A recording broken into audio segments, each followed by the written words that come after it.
நான் பேரன்பு கொண்டு பெரிதும் நேசிக்கின்ற எனது தாய் தமிழ் உறவுகள் அனைவருக்கும் அன்பு வணக்கம். ரெண்டலி ஒன்னத்தோடு மாமா மஜா மஜா இந்த பாட்டெல்லாம் போட்டுதான் நிகழ்ச்சி ஆரம்பிச்சு வைப்பாங்கன்னு எதிர்பார்த்து ஏமாந்து போன திராவிட கூட்டங்களே, அருகில் இருக்கக்கூடிய மரங்களில் யாரும் இல்லாத போதே தெரிகிறது இங்க பக்காம்பாஸ் கட்சி கூட்டம் இல்லை என்பதை உறுதி செய்து கொண்டு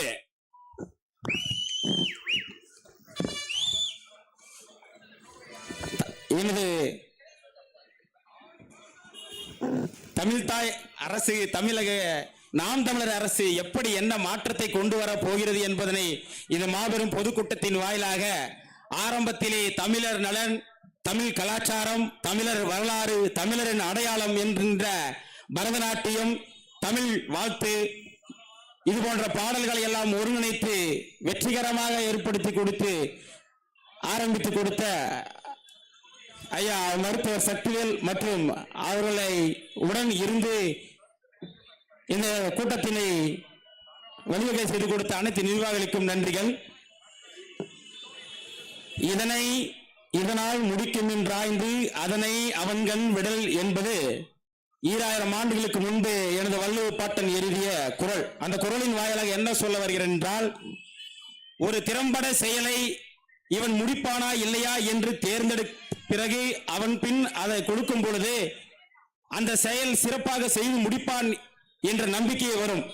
அதுபோலத்தான் 60-70 வருட காலமாக ஆட்சி செய்து கொண்டிருக்கக்கூடிய இந்த திராவிட மாடல் ஆட்சியில் இன்றளவும் அதே பிரச்சனைகளும் அதே கொலைகளும் நடந்து கொண்டுதான் இருக்கிறது. எடுத்துக்காட்டாக அண்மையில் நமது மாண்புமிகு தமிழக முதல்வர் அப்பா அவர்கள் சொன்னதுதான், 1,00,000 போராட்டங்களுக்கு நாங்கள் அனுமதி கொடுத்துள்ளோம் என்று. 1,00,000 போராட்டம் பண்ற அளவுக்கு நீங்க என்ன பண்ணிட்டு இருந்தீங்க? அந்த 1,00,000 போராட்டம் எதுக்காக வந்தது, யாருக்காக வந்தது? 1000 ரூபாய் தரலன்னு வந்து யாரா வீதியில போறானா? தமிழ் புதவன் திட்டத்தில் 1000 ரூபாய் தரலன்னு மாணவர்கள் போறானா? இல்ல எனக்கு 2000 ரூபாய் கொடுக்கல, இல்ல தங்க காசு கொடுங்க யாரு போறானா? எதுக்காக நீங்க 1,00,000 போராட்டத்துக்கு நீங்க அனுமதி கொடுத்தீங்க ஐயா அப்பா அவர்களே? மாணவர்கள் போராட்டம், மீனவர்கள் போராட்டம், ஆசிரியர்கள் போராட்டம், தூய்மை பணியாளர் போராட்டம், செவிலியர்கள் போராட்டம், இப்படி எல்லா போராட்டமும் உங்களாலதான் வந்துச்சு. ஆனா இந்த எல்லா போராட்டத்தையும் குரல் கொடுத்தது எங்க அண்ணன் செந்தமிழன் சீமான் மட்டும் என்பதுதான் இந்த இடத்துல உங்களை ஆணித்தரமாக பதிவு செய்கிறேன்.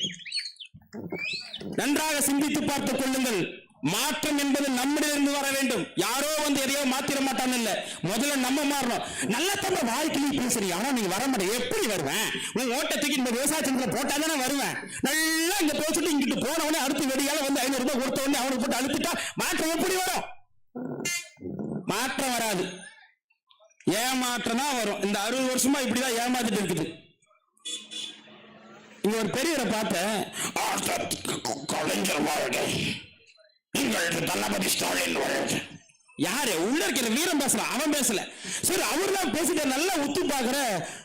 கொஞ்ச நேரத்துக்கு முன்னாடி போன ஒரு பக்காம்பாஸ் கட்சி அவன் ஒரு துண்டு எடுத்து அவர் மேல போட்டு விட்டுறான். அவன் பேர் கூட்டணியா, அதை சொல்லாம சொல்லி வச்சிருக்காரு. அவர் பெரிய இங்கதான் கூட்டம் சுத்திட்டு பார்த்தா கண்டுபிடிச்சிங்க.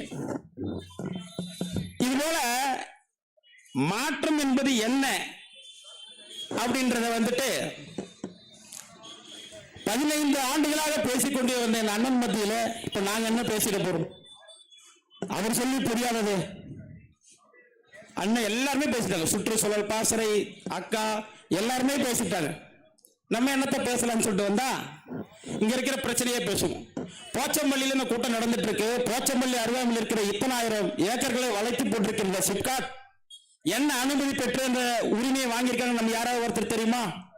பேருந்துல போறவங்களாகட்டும், இருசக்கர வாகனத்துல போறவங்க யாருக்கும் இந்த பத்தி அக்கறை கிடையாது. வருங்கால தலைமுறையினரை சிறப்பாக வாழ்வெடுத்துக் கொண்டு உருவாக்கி தருவதுதான் இந்த பிள்ளைகளுடைய வேலை என்கின்ற உணர்வு கொண்ட நாம் தமிழர் பிள்ளைகள் மட்டும்தான் அதை பத்தி சிந்திப்பான். இப்ப எத்தனை பேர் வீரன் கிடைக்க போகிறான்னு தெரியாது. அது ஒரு புறம். அப்ப நாங்கள் இங்கே இந்த இருசக்கர வாகனம் தயாரிப்பதற்கு 10,000 லிட்டர் நாங்கள் எடுத்துக்கொள்கிறோம் என்று சொல்லிட்டு அனுமதி வாங்குறாங்க. யாரு போய் பார்த்தால் 10,00,000 லிட்டர் தான் எடுப்பாங்க. இன்னைக்கு எல்லா நிலத்தடி நீர்மட்டமும் வடிஞ்சு போச்சுன்னு சொல்றான். யாருக்காவது அக்கறை இருக்கா? யாருக்கு இருக்காது. நாளைக்கு 1000 ரூபாய் தருவானா தர மாட்டானா மட்டும்தான் என்ன இருக்கும். இதை பத்தி பேசினா வழக்கோ இல்ல அங்கங்க கருப்பு சிவப்பு துண்டு போட்டு நிக்கிற நம்ம இப்ப நான் என்ன சொல்றதுன்ற மாதிரி எத்தனை நாள் கட்சி இருக்குது. அதுக்கெல்லாம் என்னுடைய தாத்தா பாவேந்தர் பாரதிதாசன் சொல்றதா, எதுக்கும் எங்கள் பிள்ளைகள் அஞ்ச மாட்டோம் என்பதற்கு தான். அலை மாகடல் நிலம் வாணியும் அணிமாளிகை ரதமே அவ ஏறி நிலவே உனது அதிகாரம் நிறுவுவாய். கொலைவாளில என்னடா மிக கொடுமையோர் செயல் அறவே குறைவாள் ஒரு புலியே உயிர் குணமே நீ தமிழா பண்ண பலகடா பச்சை படுகொலை பைந்தமிழ் இனத்திற்கு உயிரடா விடுதலை. தூங்கும் புலியை பறை கொண்டு எழுப்பினோம், தூய தமிழரை தமிழ் கொண்டு எழுப்பினோம். தீங்குறு பகைவரை இவனில் நீக்குவோம், செந்தமிழ் உணர்ச்சி வேல் கொண்டு தாக்குவோம். நறுக்குவோம் பகையின் வேர் சிறுத்தை பெருங்கூட்டம் நாம் தமிழர் என்று முரசறைவாய். குறுக்கே புகுந்திட்ட அயலார் ஆட்சி குன்றோடு போயிட்டு கொட்டனா முரசம். நறுமண சோலையில் நரிபுகம் விட்டிட்டோம் நாம் தமிழர் என்று முரசறைவாய். வெளிகுண்டு புகுந்த அயலார் ஆட்சி வேறற்று போயிற்று கொட்டனா முரசம். வலியோர் சிலர் எளியோர் தம்மை வதையே புரியுவதா மகராசர்கள் உலகாளர்கள் இல்லையாமின் நினைவா. உலகால உலகத்தாய் உரிமிக வாதை அடைகிறாள் உதவாது நீ ஒரு தாமட்டும் உடனே மில்லி தமிழா என்று பாரதிதாசன் சொல்றார். எங்களுக்கெல்லாம் யாருக்கு வேலை இருக்காதா? இல்ல எங்க ரேஷன் கடை யாருக்கு 1000 ரூபாய் வராதா? இல்ல புதுசா வந்து நம்ம பக்கா மாசம் 2500 ரூபாய் கொடுத்துட மாட்டாரான்னு சொல்லிட்டு விசிலடிச்சா கொஞ்சம் வீட்டுல உட்காந்து இருக்க முடியாதா? ஏன் இந்த இடத்துல கூட்டம் போட்டு உட்காந்து பேசணும்? யார் சிந்திச்சு பாக்குறா? எதற்காக? ஏன் கேள்வி எழுப்புங்க. இன்னைக்கு 2500 ரூபாய் தரலாம். அந்த 2000 ரூபாய் யாருது? 1000 ரூபாய் யாருது?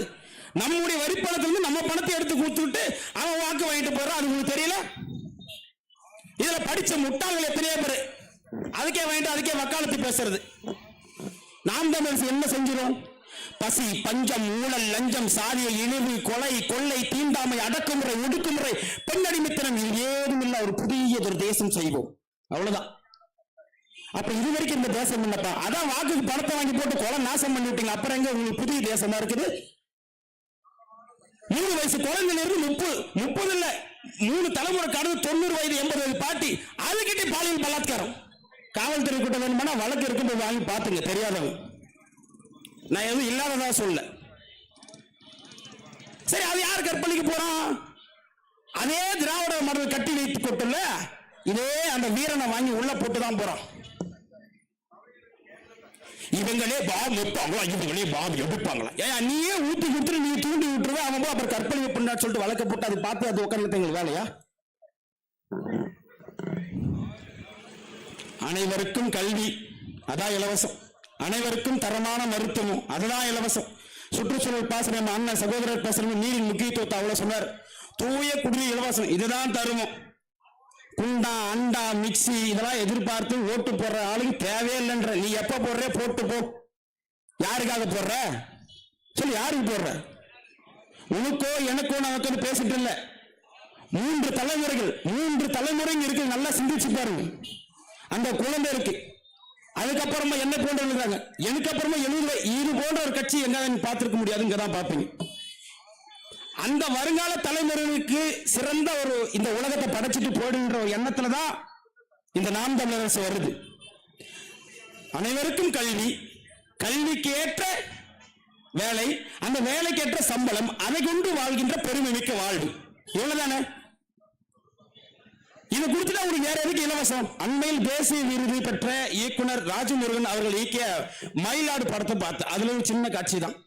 கதாநாயகன் படிக்கல, அவங்க மனைவியும் படிக்கல, ஒரு தீப்பெட்டி தொழில் வியாபாரத்துல வேலை செய்யறாங்க. அந்த மனைவிக்கு வந்துட்டு கடுமையான வயிற்றுப்போக்கு ஆயிடுது. அந்த வயிற்றுப்போக்குக்காக வந்துட்டு அவருக்கு அரசு மருத்துவமனை கொண்டு போறாரு. மருத்துவமனை கொண்டு போன இடத்துல வந்துட்டு அதிகபட்சமா ரத்தப்போக்கு இருப்பா, இங்க பாக்குற கருவியோ இல்ல வந்துட்டு இங்க வைத்தியம் பார்க்க முடியாதுன்னு சொல்லிட்டாரு. என்ன பண்றது ஏது பண்றது தெரியாம தவிச்சுக்கிட்டு அந்த கதாநாயகன் இருக்கும்போது யாரோ அந்த கட்சி சார்ந்தவன், அது யாரு நீங்க முடியும், அந்த கட்சி சார்ந்த வந்துட்டு சரி வாங்க ஒருத்தர் கூப்பிட்டு போறாரு. அங்க போனா மீட்டர் வட்டி, கந்து வட்டி, சுறா வட்டி, எறா வட்டி போற வட்டி கிட்ட அவர்கிட்ட போயிட்டு, ஐயா இந்த மாதிரி பிரச்சனை நாங்க வந்து மேல் சிகிச்சை பார்க்க போய் தனியார் மருத்துவமனைக்கு போகணும், அதுக்கு வந்துட்டு பணம் இல்லை, பணம் இருந்தா கொடுங்க நாங்க திருப்பி கொடுத்துறோம். அப்ப அவர் 30,000 கொடுக்குறாரு. அந்த 30,000 பத்தாம இந்த பக்கம் சிகிச்சை போயிட்டே இருக்கு, இந்த பக்கம் பணம் வட்டி ஏறிட்டே இருக்கு. கடைசியில ஒரு அந்த முதலா மருத்துவமனையில் அரசு மருத்துவமனையில் வேலை பார்த்தாரு பாரு அந்த மருத்துவர், அவரு கிளினிக் தான். அந்த கிளினிக்ல அவன் மனைவி வந்துட்டு அந்த தனியார் மருத்துவமனை கிளினிக் நடத்துறாங்க. இந்த கதாநாயகனுக்கும் அங்க பாக்குறான். பார்த்தா அந்த மருத்துவர் அவன் கண்ணிலே தெரியுது 1008 கேள்விகள். இது நீ அங்கேயே செஞ்சுதான் நான் ஏன்டா அங்க வரேன்னு சொல்லிட்டு அது படத்தின் வாயில வேற கருத்து வருது. அப்ப அந்த ரத்த சகோதரில் அந்த கதாநாயகி வந்துட்டு கர்ப்பப்பையில ஒரு கட்டி இருக்கு, அந்த கட்டி விட்டு எடுத்துட்டா சரியா போடுன்னு சொல்றாங்க. அந்த கர்ப்பப்பையில கட்டின்னு சொல்லிட்டு சரி அறுவை சிகிச்சை முடிஞ்சு நேரா வராரு கதாநாயகன் வந்துட்டு கந்துவட்டியாரை கூப்பிடுறாரு. இந்த மாதிரிப்பா உன்னுடைய கடன் வந்துட்டு 3,57,558 ரூபாய் போச்சு. நீ வந்துட்டு கடனை கட்ட முடியாது. நீ செய்யற வேலைக்கு வந்துட்டு நீ ஜென்மத்துல சாவர வரைக்கும் உழைச்சவரை கட்ட முடியாது. நீ என்னையா பண்ண போறது? இல்லையா நான் சிறுக செஞ்சு கட்டிடுவேன். நீ தான் கட்ட மாட்டேன் நான் தான் சொல்றேன் சொல்லிட்டு சரி என்ன வழின்னா உன் ஒரு கிட்னி பொண்டாட்டி ஒரு கிட்னி கொடுத்துருக்கு. நான் வந்து போறா போகுது 50,000 கழிச்சு விட்டு போயிடுறேன். இப்போ படம் இன்னும் லென்த்தா போகும். அது 3 மணி நேரம் படம். நாங்க சொல்ல வரல, கருத்து மட்டும் எடுத்து வைக்கிறேன். அதனால் முதல்ல படிக்கலன்னு சொன்னேன். சரி வச்சுக்கோ. நேரா அவன் வைத்தியம் பார்க்க எங்க போக முடியும்? அரசாங்கம் கட்டி வைக்கப்பட்டுள்ள அரசு மருத்துவமனை தான் போக முடியும். அங்க போனா ஏன் சரியான மருத்துவர் இல்லை? அந்த கேள்வி. வைத்தியம் பார்க்க தேவையான கருவிகள் ஏன் இல்லை? அது ஒரு கேள்வி. இந்த 2 இருந்திருந்தா அவன் அங்கேயே வைத்தியம் பார்த்திருப்பான்ல.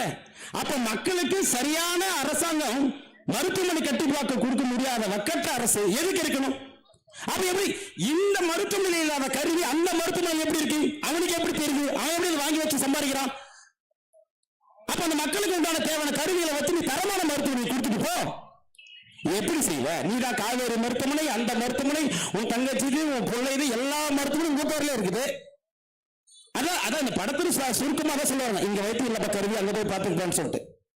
ஆக இந்த அந்த ஆக உலகவர் ஓவியமே உற்சாக காவியமே ஓடை நறுமலரே அன்பே அமுதே அந்தாக அல்ல, இது நம்மாக. அனைவருக்கும் கல்வி இலவசம். கல்வினா எப்படி? ஆரம்ப படிப்பு முதல் ஆராய்ச்சி கல்வி வரை. இங்கிலீஷ்ல PhD சொல்லுவாங்க. நம்ம உங்க பாஷையில் சொல்லணும் அந்த பால்வாடினா எடுத்த உடனே வந்து சேர்த்துறதா இல்ல. பெத்த தாய் கிட்ட குழந்தை பறிச்சு எடுத்துட்டு போயிட்டு LKG சேர்த்துட்டா வந்துட்டு கான்வென்ட்ல என் புள்ள படிக்கணும்னு சொல்லிட்டு PPK காலேஜ் கிடையாது. 5 வயசுக்கு மேல போனா போதும், விருப்பம் வந்தா போலாம், வந்துடலாம். அதுபோல ஆரம்ப கல்வி முதல் ஆராய்ச்சி கல்வி வரை இலவசம். மருத்துவம் இலவசம். ஒரு சராசரி மனிதன் சேரன் போன்ற ஒருத்தர் அவர் வந்துட்டு இப்போ எப்படி ஒரு வாழ்க்கை வாழ்றாருன்னா சம்பாதிக்கிறாரு. சம்பாதிச்சு அவங்க பெற்றவங்களுக்கு வந்து வைத்தியம் பார்க்கணும், பிள்ளைகளுக்கு வைத்தியம் பார்க்கணும், மனைவிக்கு வைத்தியம் பார்க்கணும், இருக்கிற இதர செலவு எல்லாத்தையும் பார்க்கணும். 20,000 ரூபாய் சம்பளம் வாங்குற வரை இந்த எல்லா செலவையும் பூர்த்தி செஞ்சு எப்படி வாழ முடியும்? பிழைக்கத்தான் முடியும். பிழைப்பது என்பது வேறு, வாழ்க்கை என்பது வேறு. நல்லா விளங்கிக்கங்க. வாழ்க்கை வாழணுமா இல்ல அந்த அவங்க கொடுக்குற 1000 2000 வாங்கிட்டு பிழைக்கணும்ன்றது நீங்க முடிவு செஞ்சுக்கீங்க. ஒரு பெண் 10 மாதம் வந்துட்டு தாயா இருந்து வயிற்றை கிழித்து பிறப்புறுள் அறுவை சிகிச்சை செஞ்சு முதுகு தண்டு வடத்துல வந்துட்டு பெரிய ஊசி போட்டு கடும் கொடீர வலியை தாங்கி ஒரு பிள்ளையை பெற்றெடுக்கிறா, பிரசவிக்கிறா. சில வருடங்களுக்கு பின்பு மாமா நம்ம இன்னொரு குழந்தை பெற்றுக்கலாமான்னு கேட்கிறான். இதுக்கு அண்மையில் படிச்ச ஒரு கவிதை. அப்ப அத்தனை வலி தாங்கிய ஒரு பெண் அடுத்த பிரசவத்தை தயாராகும் பொழுது பெண்ணின் பேராற்றால் எல்லாத்தையும் செய்து சாதிக்க முடியும் என்பதால் தான் 117 ஆண் வேட்பாளர், 117 பெண் வேட்பாளர். ஆணுக்கு பெண் சமம் கிடையாது, ஆணும் பெண்ணும் சமம் தான் என்று அறிவுறுத்தியவர் தான் எங்கள் பேராசிரியர் செந்தமிழன் சீமானந்தன் அவர்கள். இதை எத்தனை கட்சியிலும் பார்க்க முடியும்? இந்தியாவிலே எந்த கட்சியிலும் பார்க்க முடியாது.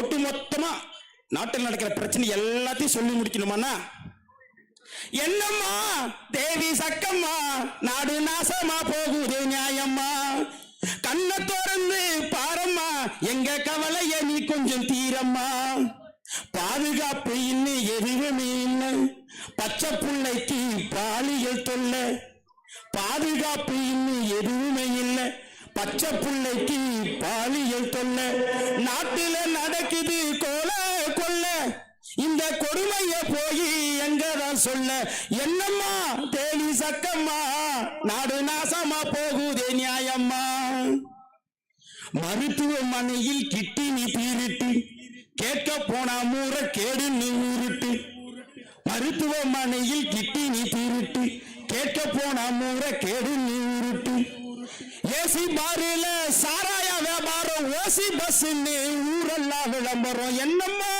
வேணி சக்கம்மா நாடு நாசமா போகுது நியாயம்மா, கண்ணை திறந்து பாரம்மா எங்க கவலைய நீ கொஞ்சம் தூரம்மா, விளைவிச்ச நெல்லி வீதியில் கிடக்குது, விளையாட்டு போட்டியோ அரங்கத்தில் நடக்குது,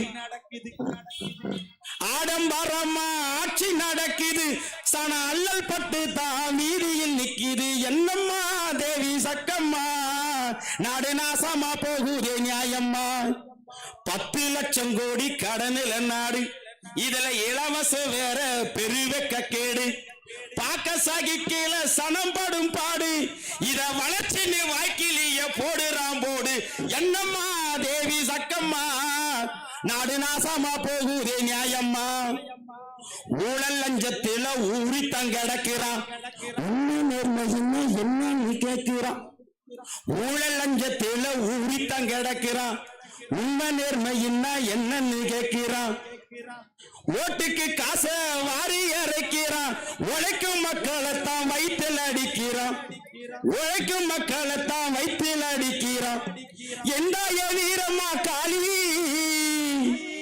எந்தாய வீரம்மா காளி இவங்களை பண்ணணுமே நீ குண்டோட காளி எந்தாய வீரம்மா காளி இவங்களை பண்ணணுமே நீ குண்டோட காளி சக்கம்மா வாக்கு சத்திய வாக்கு சக்கம்மா வாக்கு சத்திய வாக்கு விவசாயி சின்னத்துக்கே நீ வாக்குன்னு ஆக்கு ஓட்டை யோசிச்சு பார்த்துதான் போடு அப்புறம் சொர்க்கமா மாறும் நாடு அப்புறம் சொர்க்கமே மாறும் தமிழ்நாடு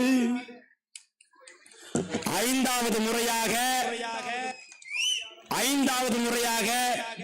8 கோடி மக்களின் கூட்டணி வைத்துக் கொண்டு தனித்து கனவு காண்கின்ற இந்தியாவிலேயே இது போன்ற அரசியல் மாற்றத்தை எந்த கொம்பனாலும் நடத்தி வைக்க முடியாது என்பதனை எங்களை எல்லாருக்கும் அறிவுறுத்தி அதை செயல்படுத்தி துணிந்து காட்டிய தெளிவான பாதையில் சென்று கொண்டிருக்கக்கூடிய எங்களது நாம் தமிழர் வேட்பாளர்கள் மற்ற கட்சியின் போல நன்கு சிந்தித்து பாருங்கள். கொலை கொள்ளை கல் குவாரி பாலியல் வன்கொடுமை இது ஏதுமில்லா எல்லா வழக்குகளும் வைத்துக் கொண்டிருக்கக்கூடிய வேட்பாளர் இருக்கும் மத்தியில் விவசாயியாகவும் பொறியாளராகவும் உங்களில் ஒருவரும் உங்களுக்காக களம் காண்டு நிற்கக்கூடிய எங்களது பர்கூர் சட்டமன்ற தொகுதி வேட்பாளர் அன்புக்குரிய சகோதரர் சே கவின்குமார் அவர்களாகட்டும், ஊத்தங்கரை சட்டமன்ற தொகுதி வேட்பாளர் அன்பு சகோதரி கோ மேகலா அவர்களாகட்டும், உங்களுக்காக உங்களை நாடி உங்களுக்காக சேவை செய்வதற்காக வாக்குக்கு எந்த ஒரு பணத்தையும் கொடுக்காமல் முழுக்க 8 கோடி மக்களை மட்டுமே நம்பி இந்த களத்திலே சந்திக்கின்றோம். வருகின்ற சட்டமன்ற தேர்தல் 2026 படைப்போம் புதிய அரசியல் வரலாறு என்று உங்கள் உறுதுணையோடு சொல்லிவிட்டு செல்கிறேன். அடுத்தது இதே இடத்திலே நன்றி தெரிவிக்கக்கூடிய கூட்டமாக மாற்றிக் கொடுப்பீர்கள் என்று போச்சம்பள்ளி சட்டமன்ற தொகுதியால் விவசாய மக்களுடன் நன்றி கூறுகிறேன். நன்றி, வணக்கம். நான் தமிழன்.